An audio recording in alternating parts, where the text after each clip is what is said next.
Today on The State of Us, wind power stumbles and the grid holds up in the heat. The cost of green energy might be on the rise.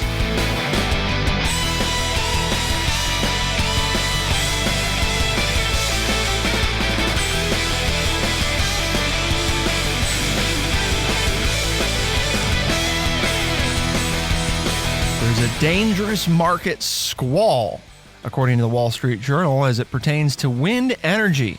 After months of warnings about rising prices and logistical hiccups, developers and would-be buyers of wind power are scrapping contracts, putting off projects, and postponing investment decisions.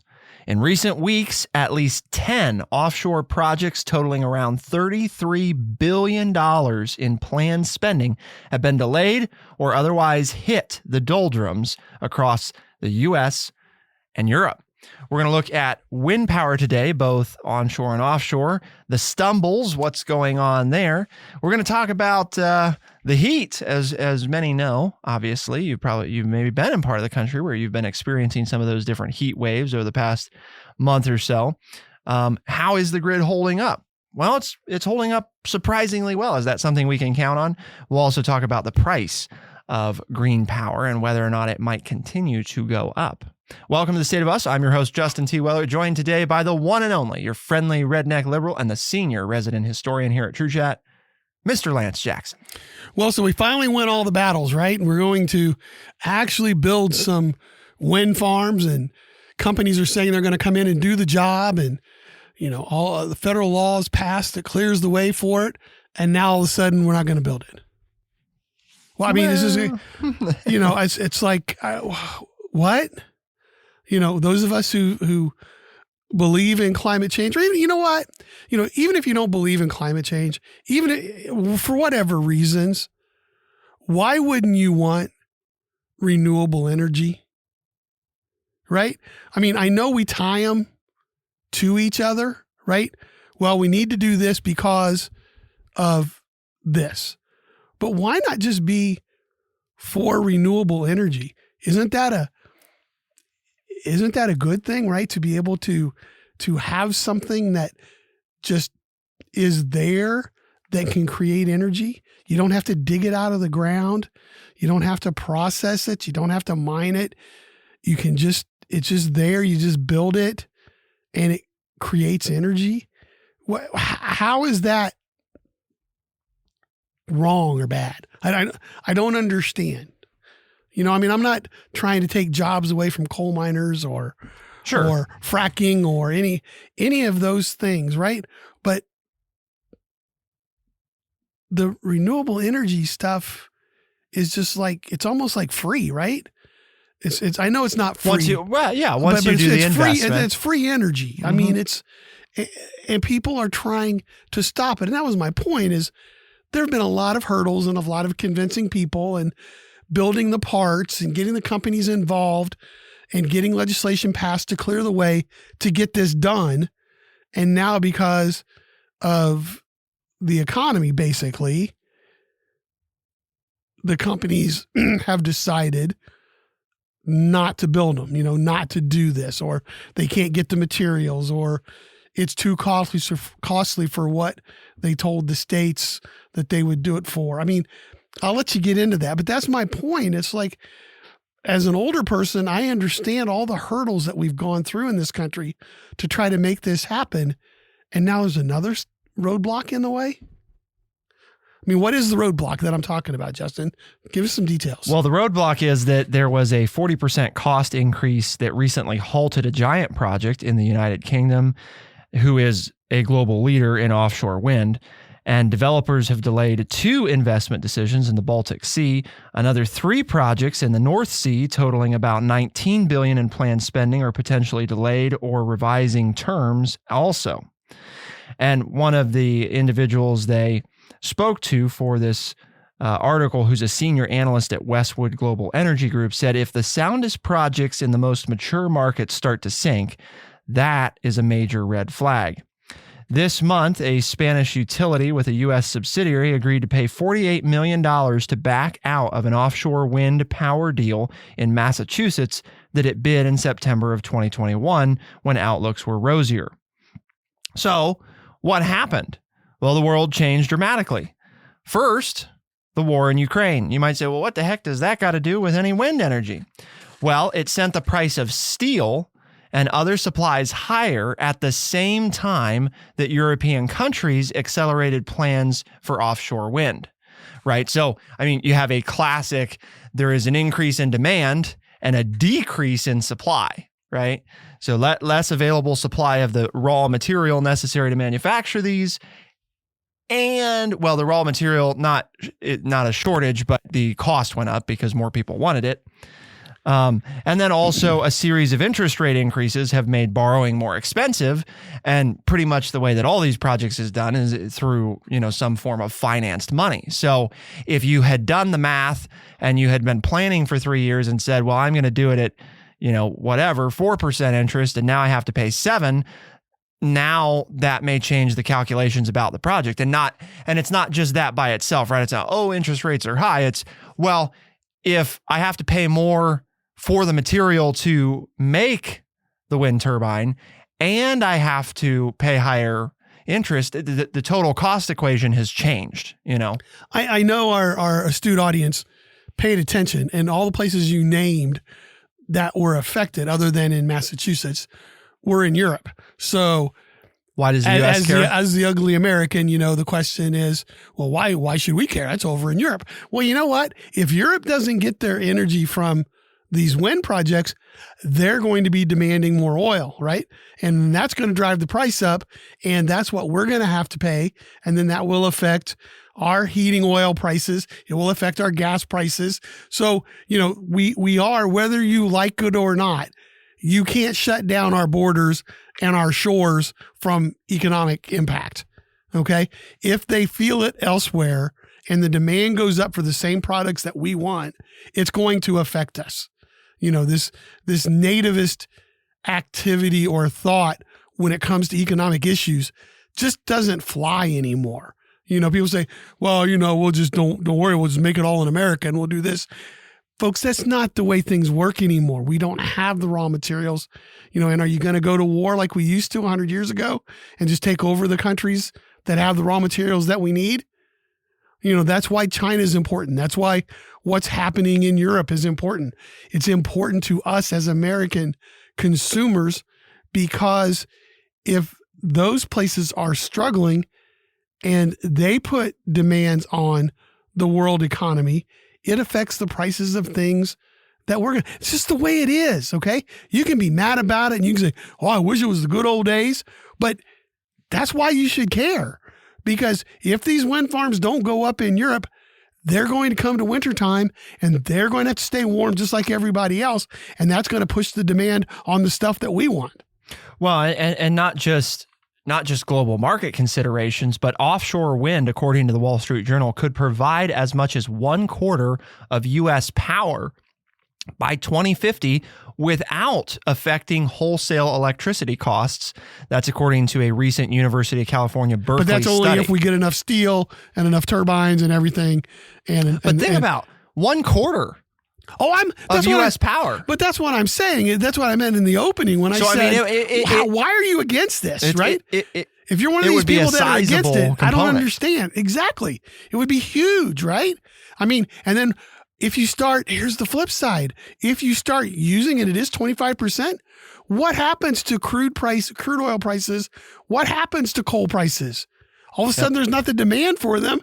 The price, then if that's the way you get your electricity, it's going to be cheaper for you too. So even if you're not going to get the electricity generated by the wind, we haven't even talked about solar possibilities yet. All of those things are going to lower everybody's cost because it will decrease consumer demand on the non-renewable stuff, and it'll lower prices across the board. I mean, this is a win-win for everybody. That's what I said. I don't understand why people are against renewable energy projects. That makes no sense to me. There's no logical reason. Right. Well, it's that whole thing of it's subsidized now, but if you look at the cost of, for example, solar panels over the past decade. But the railroads were subsidized. Right. The coal that's mines what I were mean. The government subsidizes Farmers today are subsidized. Easy for me to say, right? Farmers today are subsidized. I mean, it's like, what? No, they're working hard. No, I mean, I'm not begrudging it. It's just like people say, well, these subsidies, we got to get rid of all. There's a lot of people that that are making a living because of the subsidies that are subsidized in some way. The other component that I think is important to mention is, we're talking about offshore wind. And for those that don't know, I mean, this is it's a more recent thing to discuss it. Why offshore wind versus onshore? Well, lots of reasons, some of which are the classic complaints that you might hear about wind energy on land. One of which is that most people don't want to live near a wind turbine, right? Well, if they're out in the middle of the ocean, they're not near anybody. The other not taking up farmland. Right. You can grow all the crops you want. Yeah. I mean, you're not using farmland. Essentially you're using space that isn't being used by people for anything else. I'm not going to say it's not being used because we're going to get to, it may actually be less impactful on the climate, or not the climate, but ecosystems to do it on land than it is in the ocean. But that might be offset by the other component of the biggest component that we're talking about offshore wind is sustained, consistent wind, And you can build them bigger. Right. Because you're not you don't have to think about the family down the road or the families down the road or whatever. Right. So if you build it bigger, it creates more energy naturally. And then, like you said, anybody who's ever gone to a beach, one of the big things why it's so nice and refreshing is because there is constant wind, sea breeze coming off the water, right? Yep. Which cools you down. So that's they study the wind patterns and they find the places where the most consistent, sustained winds that generate the best power are available. And then that's where they build these. So there's a lot of reasons to do that. There's, lots of good economic reasons to do it. Lots of practical reasons to do it. Obviously, if you get to choose between, I can look out my front door and see a wind turbine, or I can look out my front door and not see a wind turbine, but I could have wind energy and not have to see it, then, that's probably what people are going to choose. So it addresses some of those common things. However, the other component of this, and this is where you get into a different way that some people are objectionable to the offshore projects. Several U.S. coastal states are hoping to become hubs for new domestic manufacturing for offshore wind components. They would like to snag a share of new industry and a slice of the $1 trillion in federal tax incentives and loans for green energy industrial economy made available under the Inflation Reduction Act. That ties into our next piece, which is to talk about how this wind farm push is reviving ports in the Northeast United States. Obviously, a place with a long history of ports. So there's money to be made and there are jobs to be created here in the United States for these wind projects. Is that what you just told me? Yes. Okay. Yep. Again, why would you be against job growth and economic growth in the United States? Well, we're going to talk about one of the concerns with what's taking place to retrofit ports to be able to not necessarily manufacture, but be able to accept deliveries of and then go install these projects. Keep it here on The State of Us. We'll be right back.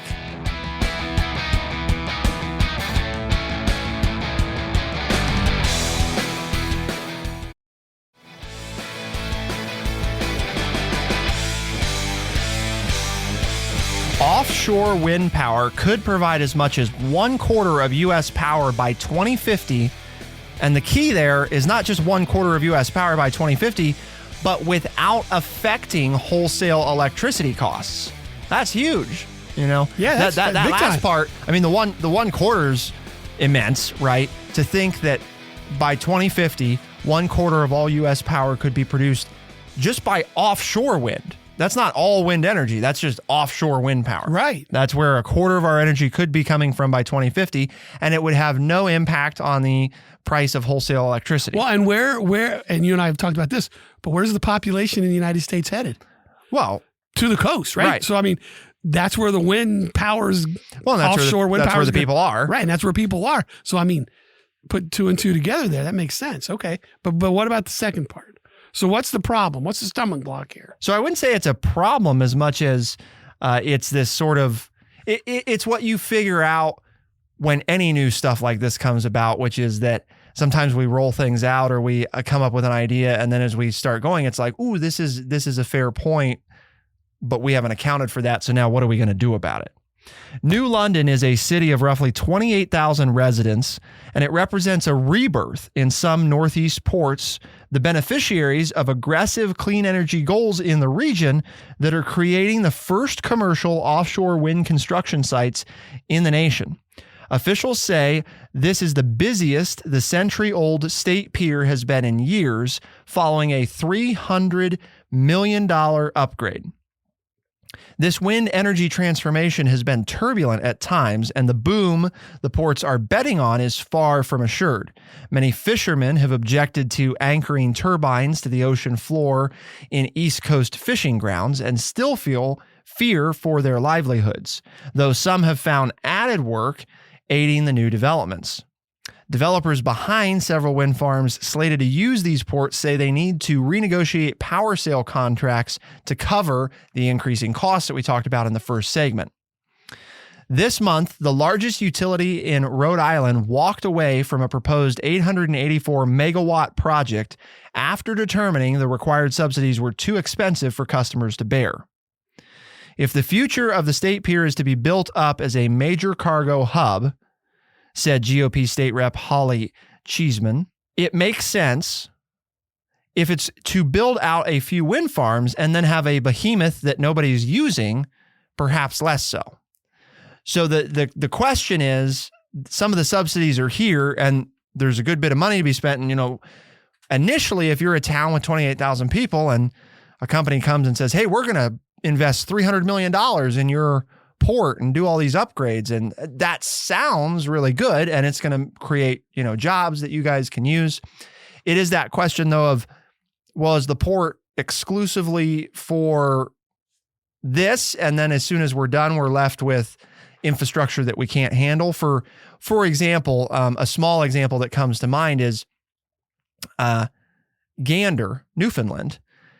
Gander International Airport used to be incredibly important because planes had to land there before crossing the ocean to refuel, or upon crossing the ocean, they landed there to refuel and then move further inland. So it was decided to invest all this money between Europe and the United States, right? Or North America and Europe. Yes. Yeah. So it was decided to invest all this money into building what was at the time the largest airport in the world. Well, that airport's still there, but there's like 2 flights a day, So one of the things that city's contending with is the soaring costs of trying to maintain a piece of infrastructure that's way bigger than that's outdated now. Right. It was state of the art and it was essential. And for, 5, 10, 15 years, it was the way to go. But then the jet engine came along and defunct that. And now they're stuck with this giant piece of... So do we go in and pass tax initiatives in these smaller towns to redo the ports to get them ready for all this money that's coming in? And then in 20 years, we're stuck with the upkeep, but all the jobs are gone. It sounds really good. And then but not if it's public infrastructure and we get stuck with it. Yeah, it's nice that you built it, but if it's not doing anything for us in 20 years and we have to then try to maintain it or we have to tear it down, either way, that's a real considerable cost. And I don't think the key here is I don't think that anybody's operating, or it doesn't seem that anybody's operating with any malice. It's not like these companies are like, oh yeah, we want to stick you with this big problem, but it is part of that thinking through. And this is a fair thing that was brought up. Learn, right? People have studied and said, oh, well, it's happened here and here and here in these other industries what are we doing to make sure it doesn't happen to us here in this industry? One of the, I mean, that's smart. I mean, you've got a plan for the future. Yeah. Right. You shouldn't, right? You shouldn't. I was going to say, I think there are people that just jump into something because it looks good now without discussing what's going to, and I'm not trying to say that, butter my bread on both sides here. And when I say, well, how could you be against it? Well, this is legitimate concern for small towns, who are going to change their infrastructure. And then if the company leaves or the world moves on to something different, then they're stuck, like you said, with the upkeep without the jobs being in the area. So. Yeah. So, and part of what they're looking at, I mean, one of the counters to that is like, there's not any prospect of this being a problem anytime in the near future because, you're not going to upgrade a new port every time that you need to build a wind farm that's right off this port. You're going to use ports that are relatively close by. Well, it sounds to me like what you're going to run into is the fact that in 50 or 60 years, we're going to need to upgrade these wind farms and the infrastructure needs to be renewed. Who's going to renew the infrastructure? Because that's where we are now, right? With roads and bridges and everything else. And, when it's brand new, Transportation Secretary, Pete Buttigieg, you've been a non-entity and that disappoints me because the one big thing that I thought the Biden administration could get done in this Congress is something to do something about the infrastructure. Yeah. The roads and the bridges and the sewer lines and the airports and all the things that were built during the Great Depression that are quickly coming within, they're from the New Deal time, quickly coming on to 100 years old. And what have we done to them? Nothing. We are starting to see some movement. One of the things that I think's disappointing about, and it's not surprising, the flashy things are the things that get the movement first. So you're focusing on, for example, like LaGuardia Airport or something like that everybody knows is a problem, has always been. So like, that's what we're starting with. However, one of the things that is just now starting to get attention, as I just read something the other day. So Columbus International Airport, which is one where like Lance and I might fly out of, is actually become an increasingly pretty busy airport. And they're going to upgrade its classification of airspace to be the same, for example, as like Cleveland. Or New York. So it will use a higher class of airspace now. I won't bore people with those details, but they're talking about a plan for a new terminal because they can't handle this existing stuff. And they're saying, well, the infrastructure bill might help that, but we're probably about 5 years out from starting and probably about 10 years out from building it, And to your point, well, that's good, but like it's falling down today. So what do we? Yeah, it can't handle the number of people that are coming through now. Right. And it's falling apart and you're sending more planes in and you're not going to do anything about it for 15 years. It's great that we have this plan to invest this money in renewable energy. There has to also be the follow through on that of what happens when it's time to care for this stuff. Because it's easy to say the stuff offshore, for example, well, the private companies own it, so they have to maintain it. But the things like the ports, a lot of time those are not privately owned and there's only a set time that companies are obligated to take care of stuff. So I think you have towns that are thinking about that, but it can be really enticing, especially when you're in a small town and you have a repressed economy, because a lot of these Northeast coastal areas used to be big into fishing, fishermen. Well, I'm big with the Navy and building submarines and all those different things that now. And they do some of that, but it's all turned down quite a bit from what it used to be.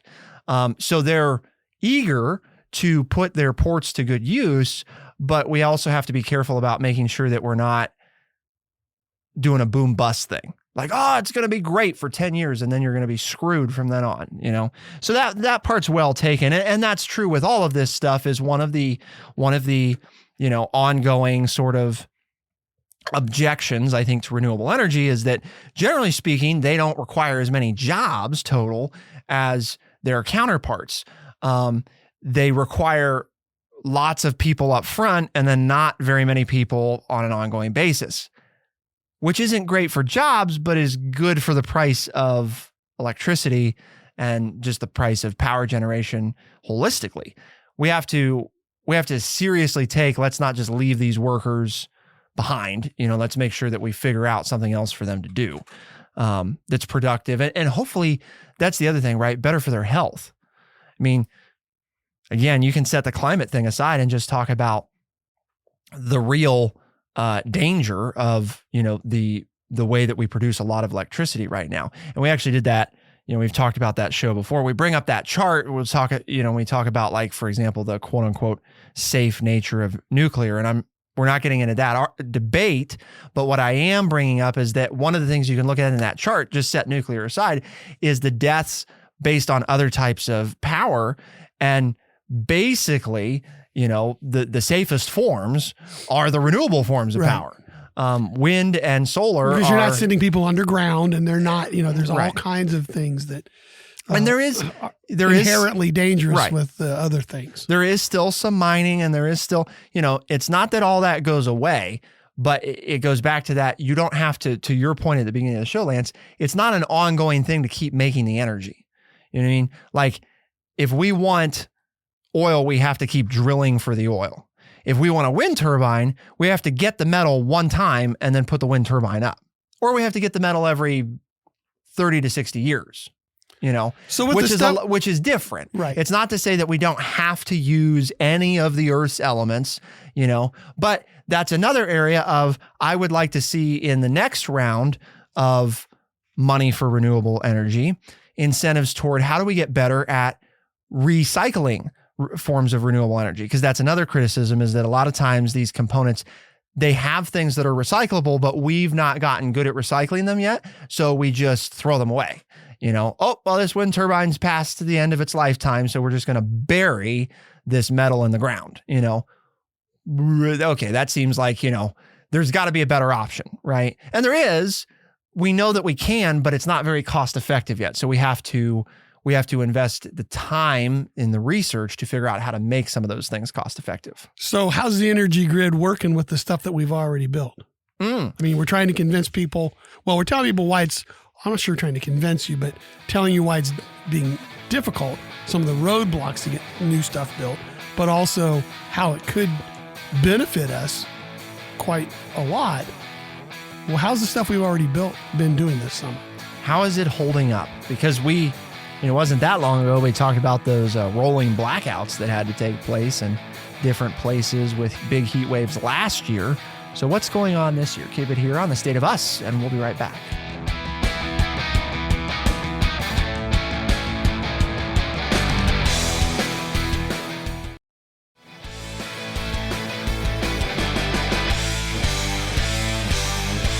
Last summer, grid operators in Texas and California narrowly avoided the need for rolling blackouts as electricity reserves in two of the country's biggest power markets dwindled. Residents were asked to use less power as temperatures blazed.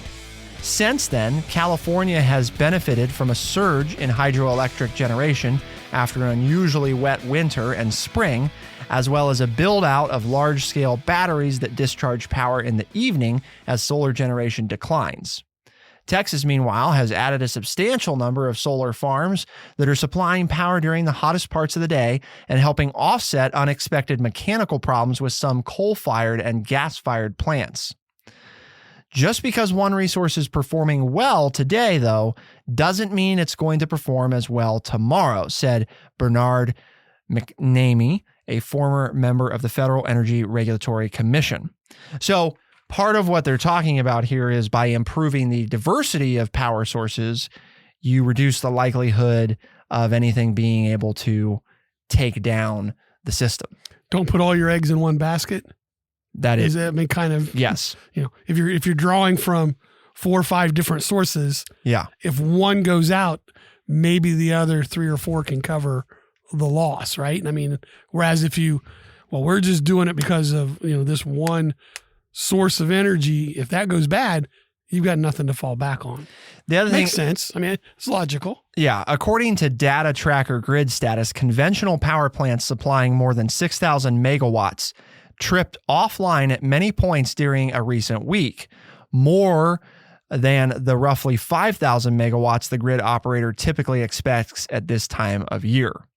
Renewable generation has offset those losses, though. This summer, ERCOT system is operating with more than 17,700 megawatts of solar capacity, which is more than double the amount installed at this time last year. Texas also has just over 37,000 megawatts of wind capacity. Together, wind and solar farms represent nearly 40% of installed capacity in Texas. Natural gas accounts for about 42%. So part of the point I was going to say, you used a lot of big words there. Talk to me in English. The English translation is that what would have taken place had these renewables not been in place is multiple blackouts already this year, right, across Texas and parts of California, particularly Texas. But they recently brought online a whole bunch of additional wind and solar. And now, even when those would have happened, they didn't happen because the wind and solar were producing when the other resources were strained. The other component, too, is wind and solar, depending on how it's deployed, right, helps diversify the grid in terms of where is the power entering the grid.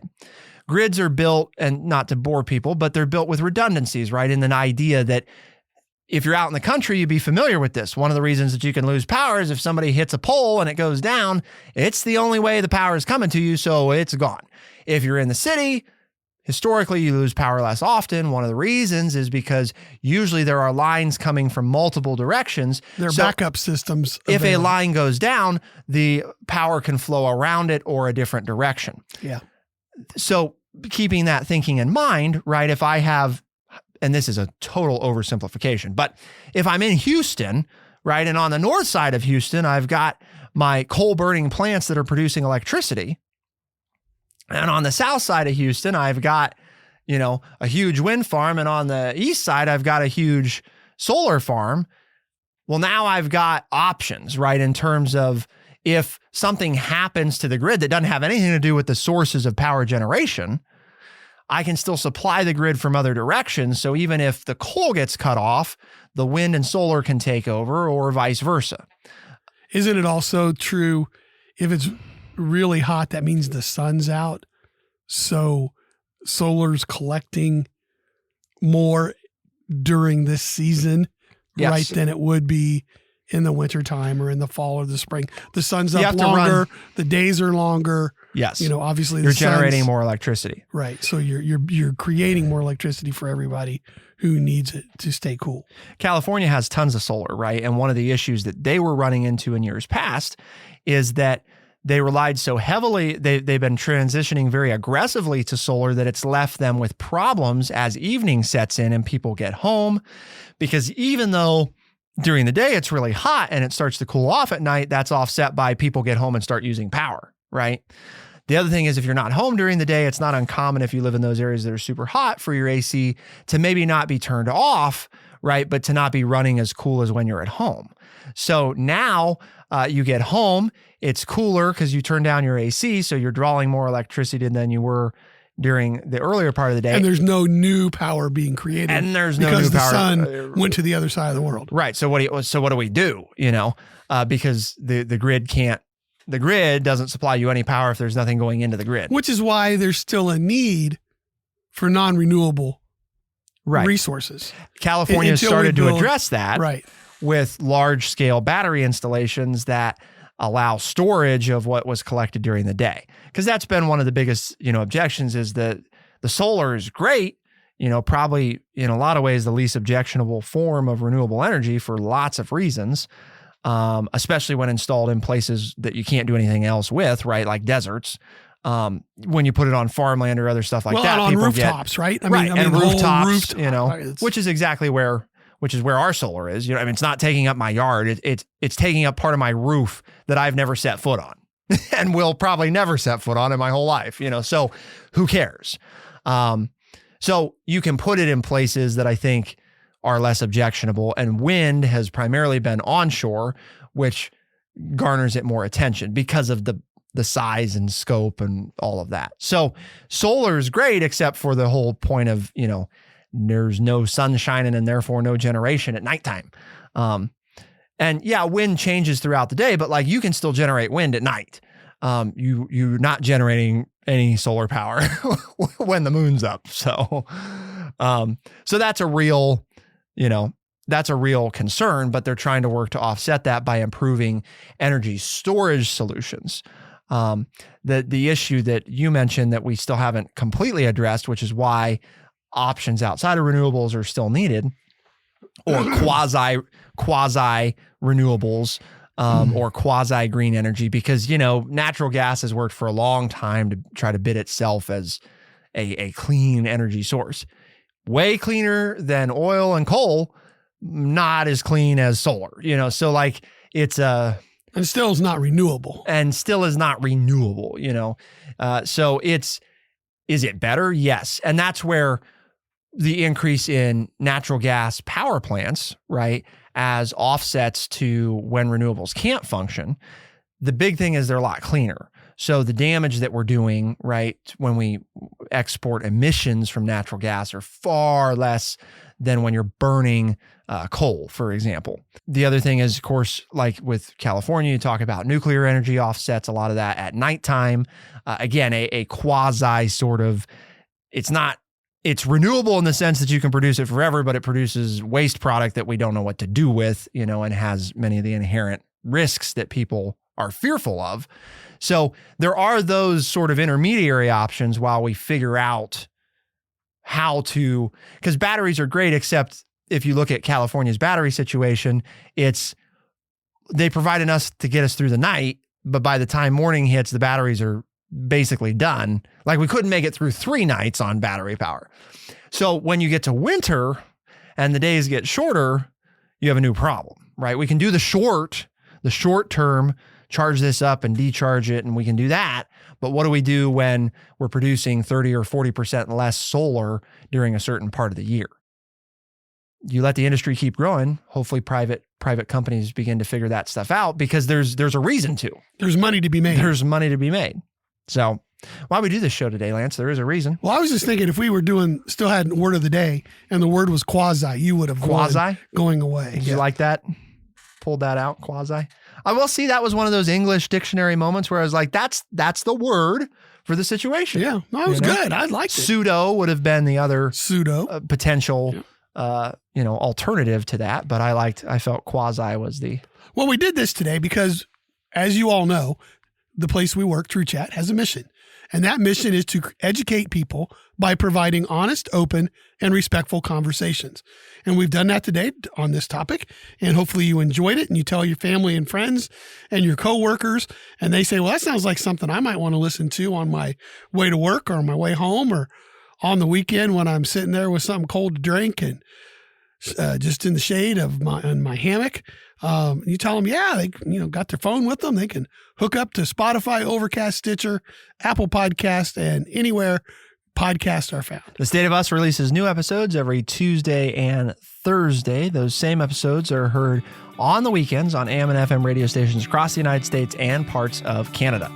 For The State of Us, I'm Justin T. Weller. I'm Lance Jackson. Special thanks to senior producer Bradley Butch, and thank you to our audience for tuning in. We'll see you next time. Be the change.